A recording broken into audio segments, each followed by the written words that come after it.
Hey guys, so I finally finished my Tanky Incinerate build with the Dawnbreaker shield and with a bunch of damage taken converted into fire. And this is one of my tankiest build, but it's probably not the tankiest build that I have ever made. I want to show you how I made it. I want to show you a bunch of clips. I was trying to face tank just to see how much I can face tank. And yeah, it's actually pretty decent. The damage is not the highest, but when you consider that with other squishier builds you have to stop doing damage and move around to avoid things. With this you can just face tank and do damage all the time. You don't need to move essentially. So I have 2 million DPS and I don't feel like it's bad. Like clear speed feels absolutely fine and bosses just face tank and kill them. And I think the time that it takes to kill bosses is also not that much longer than with like, I don't know, 5 million DPS build or 10 million DPS build. It's not very expensive.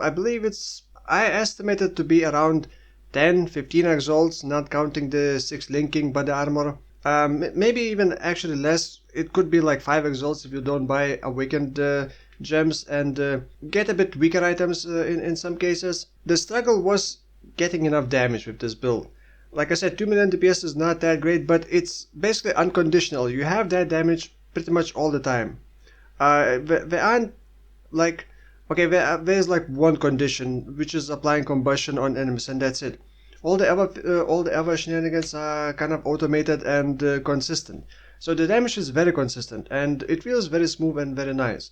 However, like if I were to compare the tankiness of this build to like more ordinary builds like Max Block, Recover Life on Block, or Aegis Aurora, although I haven't played Aegis Aurora in ages, I think this build is like not really any tankier than our builds. However, it can be tankier than our builds when you're fighting enemies with a lot of penetration, elemental penetration. I only recently discovered that and I mentioned that in my previous video. When you do the conversion of the damage that you take into different element, you basically can ignore enemy penetration. Like if you have, let's say, 100% cold lightning damage taken as fire and enemies have, let's say, 25% cold penetration, well, the penetration doesn't do anything because you are taking as fire damage, so the penetration doesn't work for enemies.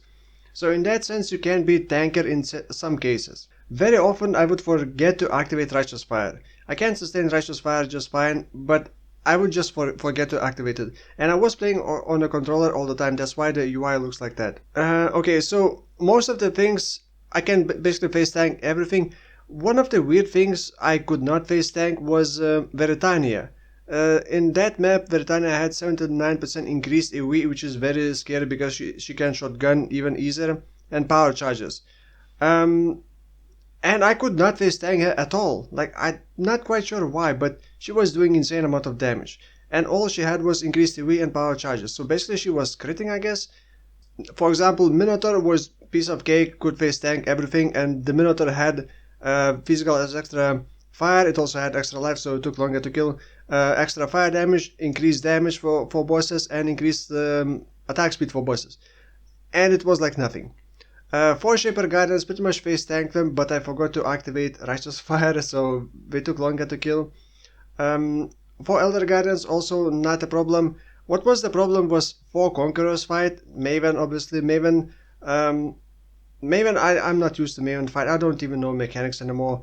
I don't care about Maven. I'm gonna show some clips for Maven later, but just to show that I can face tank Maven's abilities but not her mechanics essentially. For Conquerors was really sketchy. In general, for Conquerors fight, I think Al-Hazmin and Baron were the biggest problems. Well, Veritania is also doing a lot of damage, but I think the main problem was Al-Hazmin. Actually, probably all of them. Except for the Drogs. Drogs, I don't care about Drogs. Drogs is basically pure physical, so I can face tank it. Although, I'm not the tankers against physical, which is kind of surprising. I do have, I believe, basically 75% of physical damage taken as fire, or as cold. One more thing that I was unable to face tank, and I was surprised, was the Elder Slam. It was with the Maven's influence, and Maven applied some buff or debuff. I'm not sure what it was.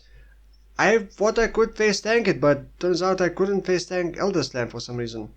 I didn't have 2 of my flasks up, but it shouldn't make a massive difference. Like overall the build performed pretty well, but like I was expecting it to be a bit tankier. And if I push this to level 95, I could make it a bit tankier, or just get a bit more damage. One last thing. So it turns out Incinerate has been bugged and not working properly for over 3 years, essentially. I'm gonna show a little clip. I have over 14 casts per second. You gain one stage, well, every cast. But it took me over a second to gain 10 stages. Math does not work out, and I should have gained that twice sooner. In the timeline you see it's not a millisecond but frames, so well 60 means essentially 1 second. It's not milliseconds, so it can be a bit confusing. Actually, didn't even realize about that until someone mentioned in the chat on stream, and there are even posts from like 3 years ago that Incinerate getting stages every 2 casts instead of every 1 cast, and that could explain why Incinerate feels bad for clear speed, because it feels clunky until you get like 15-20 casts per second. I wanted to make a separate video, but maybe it's not worth doing a separate video. Anyway, now about the build. If you look at PUB and damage taken, I'm so confused how to read these things. I'm not even sure anymore. Like if we enter 20k physical damage, like which number do I need to look at? I thought that I need to look at this number. So I thought that I should be able to like Facetank 47k physical hit damage. But turns out no. It's actually this. Wait, is this? Wait, why am I tanking? I don't understand. Like the damage effectiveness in here, or the damage taken in here is just so confusing to me right now. But either way, it's pretty tanky. I even have 75 PS resistance, and I wanted to show I wanted to show this part, the conversion part. Essentially, I'm taking, if a pure physical hit is done, then I take only 26% of that as physical, 15% of that as cold, and 59% as fire. The 15% of cold is coming from the body armor. I crafted this myself, but you could get something completely different. I think you don't need the essence craft, and you don't need the implicit. This is synthesized. You can go with the influence, but to get physical damage taken as fire, or was it as cold? But you don't need that. I think it may even be better to just use normal body armor, just get as much life, armor and resistance as possible, and then use Exile and Eater of World influence things, and then you can craft +2 to, or even +3, but +3 to maximum fire arrest would be very expensive to get. Just +2 to maximum fire arrest as implicit, and increased effect of purity of fire, which would also boost the maximum fire resistance. So you can easily get to 90 fire resistance, and right now I've got 87, but that's with the Megalomaniac, so which has +2 to maximum fire arrest, so it's not ideal, and I didn't really intend to use Megalomaniac, but in the end I decided to go with that. Another thing, this is using Tempered by Water. 50% of cold and lightning damage taken as fire, but 50% less cold and lightning resistance, which means, like, I thought I'm just not gonna worry about cold and lightning resistance, but then I remembered there are some dots in the game, and during the Maven's fight, like, I got tagged by some cold dot, I think, or some other dot, and it did so much damage to me. I cannot really tank certain things.